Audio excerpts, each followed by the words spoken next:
Welcome to Garden Sanity. I'm Laura and I garden in Zone 7, Southern New Jersey. And today I'm going to be planting a Pinky Winky Prime in place of this Lavender Chiffon Rose of Sharon. Now, if you saw my last video, you understand why I'm removing it, but in brief, I'm removing it because it produces seeds and seedlings like crazy. It's way more than I bargained for, and I'm constantly pulling them out all season long, which drives me crazy. I also have waited a really long time for it to even start to approach its maximum height. I planted this, I'll put it on the screen, it was quite some time ago.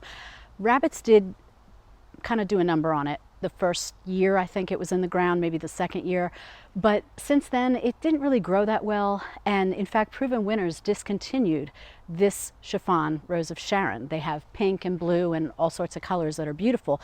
They replaced it with something called Dark Lavender Rose of Sharon, which is a better, improved version of it. So this isn't even really supported by them anymore. And I can kind of see why. It's driving me crazy. And as much as I've held out this long to keep it, it's time for it to go. So the first thing I'm going to do is dig this up. I know I've got some daffodils around here, so it's possible I'm going to dig those up and replant those. Then I'm going to plant the Pinky Winky Prime, talk a little bit about that.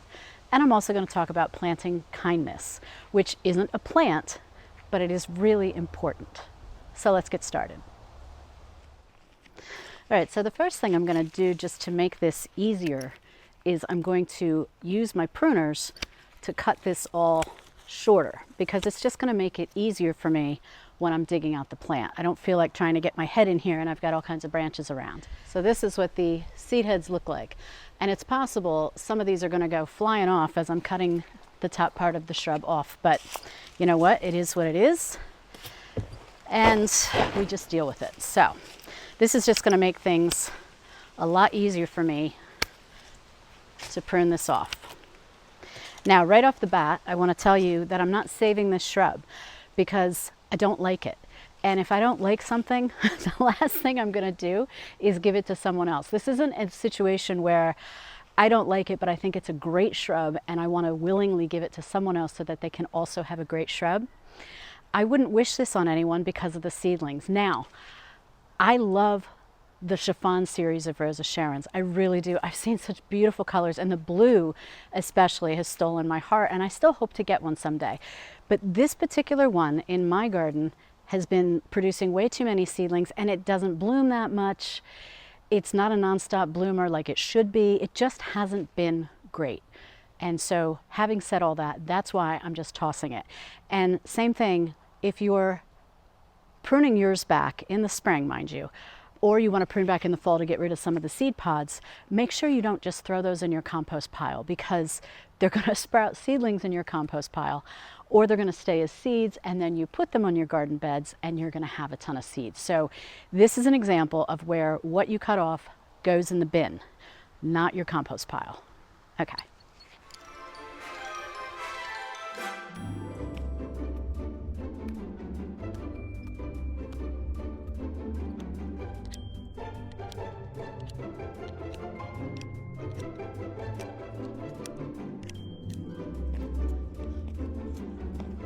Oh yeah, that's a big root.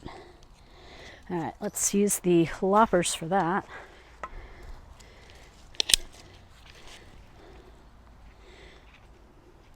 Yeah, I always use my loppers when I'm trying to get roots out if I'm digging up a shrub.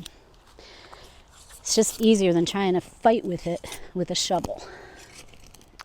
Now the next thing I want to do, and no, this is not Fresh Step cat litter. It's a Fresh Step cat litter empty bucket that I use for things like dirt. So next thing I got to do is I got to dig a hole that is going to be appropriate for this Pinky Winky Prime. Now I got to make sure that the hole not only is deep enough, but that the hole is wide enough, because I bought a 3-gallon Pinky Winky Prime. I got it directly from Proven Winners, from their, not Proven Winners Direct, but the Proven Winners website itself had them for sale. I think, whoops, I don't want to throw those bulbs away. I think, if I remember correctly, it was on sale. I think I might have gotten a little bit off, But I'm not going to lie, it was expensive. But my reasoning for doing that, a lot of times I will just be satisfied, more than satisfied, getting quart-sized plants. But the reason I wanted to do a 3-gallon is because I'm planting so late in the season. We are already getting temperatures going down into the 30s at night. That's just started happening this week. Now, that doesn't mean the soil is that temperature, but it does mean that the window to plant things and have the roots get established is starting to close. So to have the best chance for the Pinky Winky Prime, I decided, well, I'm going to buy a large size. Let's get a little bit more of this out. So let's see what this looks like. Yeah, I think that's good. It's a tiny bit taller, but I think once I get it out of its pot, it'll settle in just fine, and then I can give you a close look at it. And I'm going to put some biotone in the hole. And that is the only thing I put in right now because it's the fall. Doesn't need anything else. Biotone, it has a little bit of fertilizer in it. It's basically, what do they call themselves? A starter plant food. So it helps the roots get established. It's just very good for the soil as well as the plant. Then I just eyeball it. I don't overdo it, but I definitely don't underdo it either, if that makes sense. Okay, now I'm going to get this bad boy out.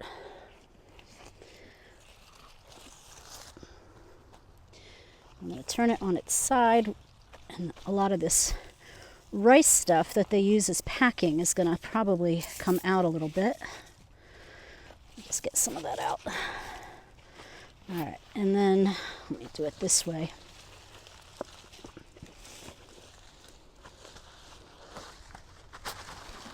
Oh, that's good.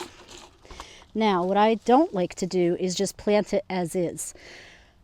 If you can see, there's a lot of, get closer, I hope you can see this, but there's a lot of little roots that are growing around the plant. So what I like to do, I can find my digger. Hold on one sec. Let me climb over the hellebores and the Amsonia storm cloud. Come back over here. And what I'm going to do is I'm going to just carve this a little bit. I say carve it. This is a digger, but it's a digger that has beautiful knife edge all along it. I'm going to put on the screen a close-up of what it looks like because it's a great tool to have. When you're digging, let's say I was planting a perennial and not something I needed to use a shovel for. Well, when you're digging, this will cut through most roots, which is really nice. So what I'm doing right now is I'm loosening towards the bottom. I just want these roots not to continue growing around themselves. And that's the thing. And I've seen other gardeners just plant, heck, I've seen Monty Don on the British Gardeners World show. Monty Don will just take a plant right out of the pot. I've only seen him once break up roots, and I kind of twitch every time he does it. I'm like, oh my gosh. So they will just keep, eventually the roots will find their way, hopefully, out of just circling around a plant. But if you can help them, that's not a bad thing either. And now, let's put that in. And I think I'm going to face it that way. Now, I'm going to twist it just a little bit. Let's twist it. Yeah, this is kind of the front. And even though I always say you can see a garden from all sides, let's have this be the front. So, as happens with me from time to time, I end up pushing the record button when I'm shutting something off, and then I shut the off button when I'm trying to record. So, you just missed me filling in this shrub. and talking to you about planting kindness. So I'm going to be doing that over again. So this is the shrub. Let me just show you. You know, there is some leaf damage. My goodness, it's, you know, mid-October right now, almost the third week in October.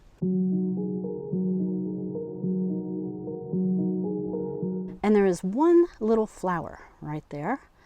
I don't know if that's going to turn into anything. But you can see, like the regular Pinky Winky, this has the beautiful reddish stems, beautiful green leaves. And this is going to have the same growth rate as the regular Pinky Winky, the original Pinky Winky, I should say. So they say 6 to 9 feet tall and wide. Now, as you know from my Pinky Winkies up front, boy, oh boy, have they gotten larger than 9 feet at times. So it'll be interesting to see how this does. It's hardy in zones 3 to 8, and all the other care requirements are exactly the same as for the original Pinky Winky. So at the end of this video, I will link to my care guide for Pinky Winky, and you'll know exactly how to care for Pinky Winky Prime as well. You can see a little bit of color down there, and I haven't heard that they have fall color, but that sure looks like fall color to me. So that'll be a nice thing. I don't know if that's just by accident. We'll have to see. Next fall, most likely will be the better time to see it. So you see how wonderfully green these leaves are. Well, that's what I want all of these other little quick fires to look like, as well as this pufferfish hydrangea. The leaves, I know it's mid-October, so everything's starting to change now, but the leaves for these other hydrangeas were more on the yellow side. I even, if you watch my emergency pruning video for this limelight hydrangea tree, boy, that suffered as well. So I put iron down about a month or so ago. I am going to mix some iron tone in with the composted cow manure I'm going to put down before I put down mulch. And that should help, and then next spring I will probably do it again. Iron tone will help green up the leaves, acidify the soil a little bit more. It doesn't really have fertilizer, it has a tiny bit in it, but you mainly use iron tone to help green up your plants. There's also chelated iron or chelated iron. I've heard it both ways, and I've used that before too, but I'm not going to use that now. I don't want to do anything so harsh this late in the season. But this is what I'm aiming for, is this color green. It's just absolutely beautiful. So there you go. I've planted the Pinky Winky. Now let's talk about planting kindness. Okay, planting kindness. Why? Why am I bringing that up? Because I've noticed lately, and actually it isn't even just lately, I've noticed it for a while, that in certain garden forums, and this could be Facebook groups, they could be comments on Instagram posts, they could be in Reddit, if some people use Reddit, if you're familiar with that at all. There'll be a gardener who is sharing something of themselves. They're taking a risk and sharing something of themselves, saying, oh, here's a garden that I have, or here's a plant that I planted that I love, or, you know, sometimes it's not so much on Instagram. People like to share the pretty things on Instagram, but sometimes in these Facebook chat groups, you'll get somebody that says, hey, I'm having trouble with this bush. This shrub looks like it's, let's just say chlorosis. Let's use that as an example since that's what I'm dealing with. So let's say somebody says, you know, this shrub's, I'm new to gardening. This shrub is really yellowing and I don't know what I'm doing wrong. And let's say that they don't have any mulch down around the plant. And usually, and I hate that this is the case, and I use the word hate on purpose because it is, I don't like negativity. You'll get the first few responses, a lot of the time, are people saying, oh, well, you don't have any mulch around your plant. That's the problem right there. Or, oh, you're suffering from chlorosis. Well, your plant is suffering from chlorosis, and why didn't you put iron down? My goodness. And almost making the gardener, now I'm not in the gardener's head, but if I was, I would think, geez, as a new gardener, and you come to a garden forum for advice, and then, oh my goodness, you're kind of shot down that you're basically the worst gardener ever. You should just, you know, quit.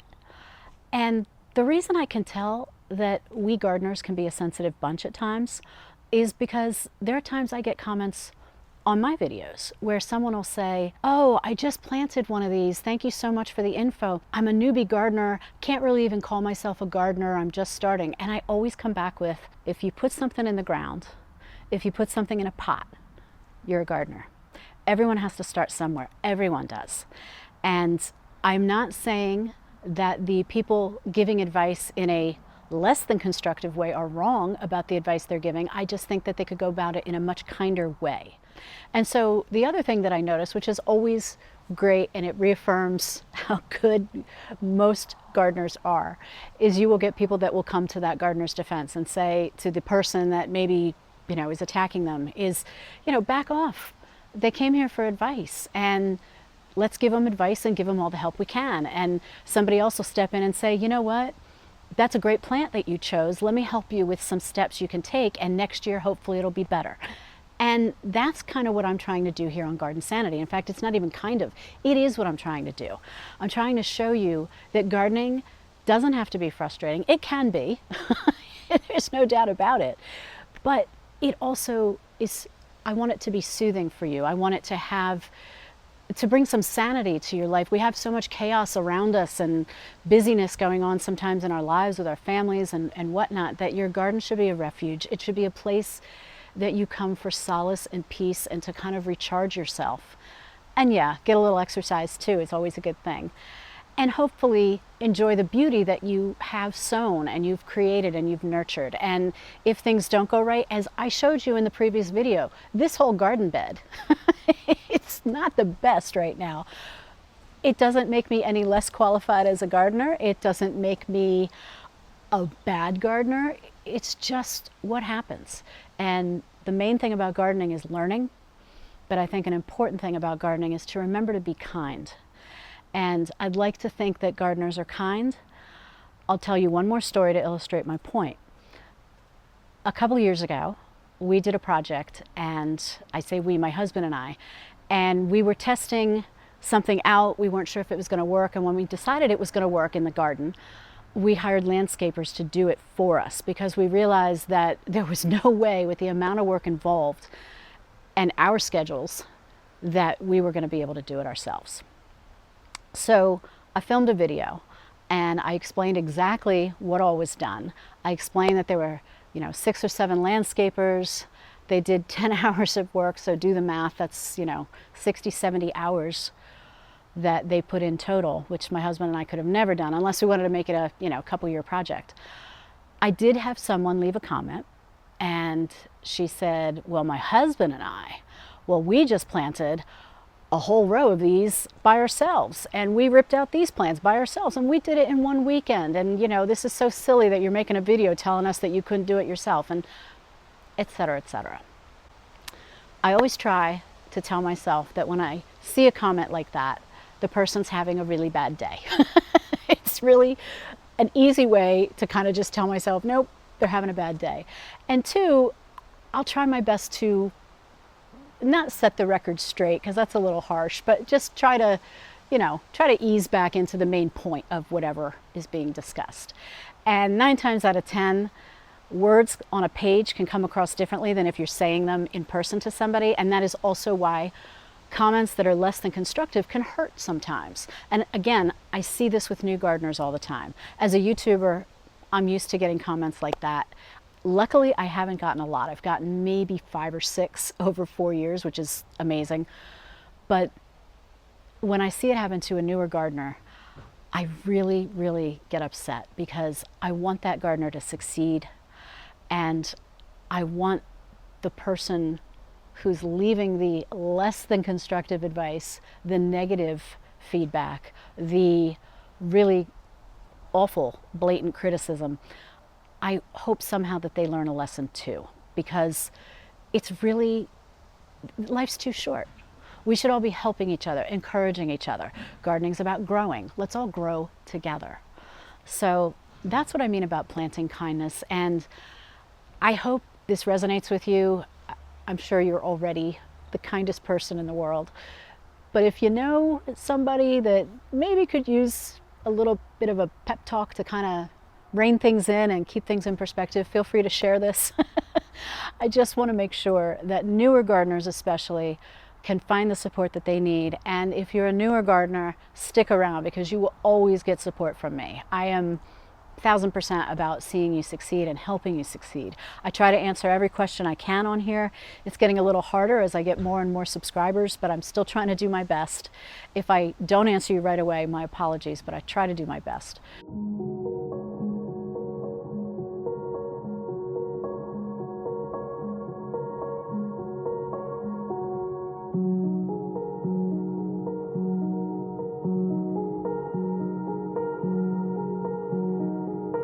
Part of garden sanity is just being kind to one another, just as we're being kind to our plants, and not ever saying anything to someone anonymously on social media that you wouldn't say to them in person.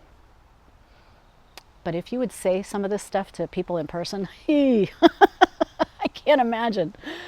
Anyway, that's the planting kindness. Thanks for watching me plant the Pinky Winky and digging out the lavender chiffon. And until next time, happy gardening and plant some kindness.